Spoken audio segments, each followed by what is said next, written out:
Hello दोस्तों, कैसे हो आप।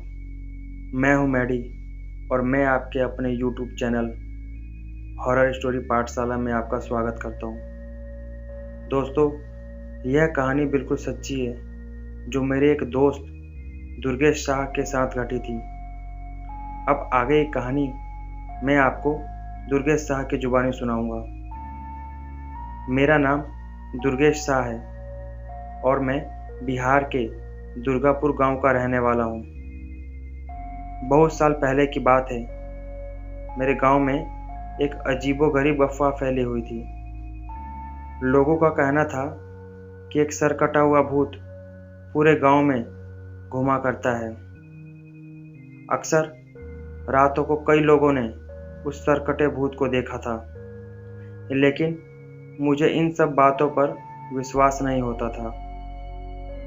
एक दिन मैं और मेरे चाचा के दो लड़के रमेश और राकेश, हम तीनों एक शादी में गए हुए थे।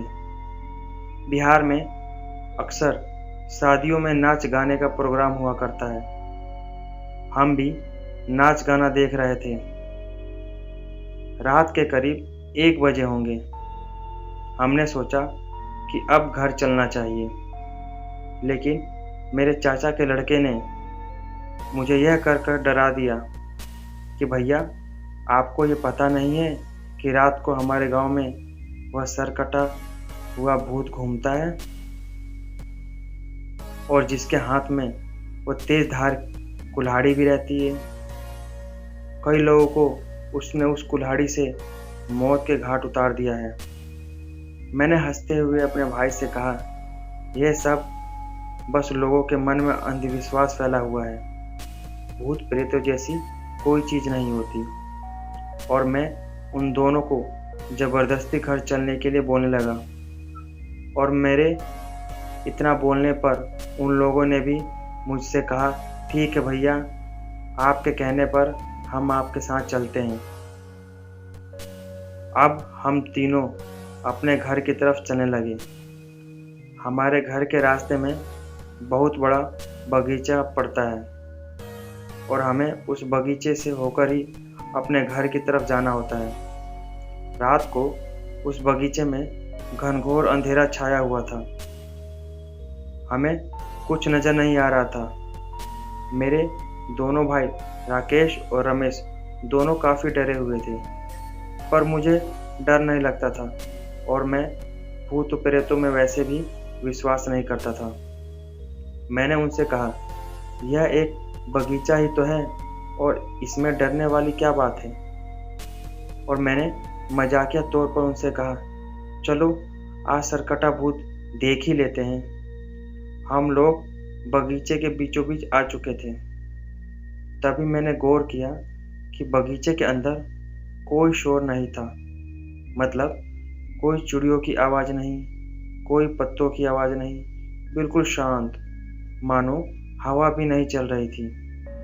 केवल हमारे पैरों की आहट हो रही थी।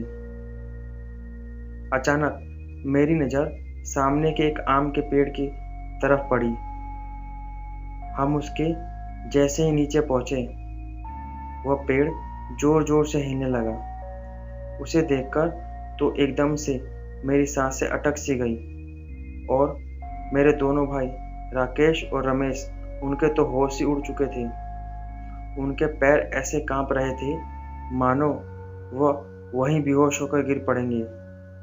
मैंने ध्यान से देखा तो मेरे दोनों भाई सामने आम के पेड़ की तरफ देख रहे थे। मैंने उन दोनों से पूछा, क्या हुआ? तुम पेड़ की तरफ क्या देख रहे हो? घर नहीं चलना? उनकी आंखों में मैं डर को साफ साफ देख सकता था। तभी राकेश ने अपने हाथ का इशारा पेड़ की तरफ किया। जब मैंने उसकी तरफ देखा तो मेरे होश उड़ गए। मुझे ऐसा लग रहा था मानो मेरे पूरे शरीर का खून जम गया हो। मैंने देखा कि एक विशाल आम के पेड़ के ऊपर एक इंसान, जिसका धड़ तो है लेकिन सर नहीं था, और उसके हाथ में एक तेज धार कुल्हाड़ी भी थी। मैं समझ गया कि यह वही सरकटा भूत है। उसे देखने के बाद हम तीनों की हालत खराब हो चुकी थी और हमारे हाथ पैर सूखे पत्तों की तरह कांप रहे थे। मैं उस सरकटे भूत को देख ही रहा था कि पलक झपकते ही वो एकदम से हमारे सामने आ गया। अब तो हम लोगों की हालत खराब हो गई थी। मुझे ऐसा लग रहा था कि आज हम तीनों की आखिरी रात है। हम वहाँ से भाग जाना चाहते थे, लेकिन हमारे पैर भी नहीं हिल रहे थे, मानो हम वहीं पर फ्रीज हो चुके थे। वह सरकटा भूत बस कुछ पल में ही हम तीनों को मारने ही वाला था। तभी हमारे गांव के 8-10 बुजुर्ग जो उसी रास्ते से अपने घरों की तरफ जा रहे थे, और जैसे ही उन लोगों ने सरकटे भूत को देखा, वह जोर जोर से चिल्लाने लगे। उन लोगों को चिल्लाता देख वह भूत एकदम से गायब हो गया। तब हम लोगों की जान में जान आई और हम तीनों ने सारी घटना को उन बुजुर्ग लोगों को बताई। तब उनमें से एक चाचा ने हमें बताया कि बहुत साल पहले इसी आम के पेड़ के नीचे एक इंसान को कुछ डाकुओं ने मार डाला था और वह उसके सर को काटकर अपने साथ लेकर चले गए थे। तब से यह सरकटा भूत हमारे गांव में रातों को घूमा करता है। दोस्तों, उस दिन के बाद मैं भूत प्रेतों पर पूरा विश्वास करने लगा।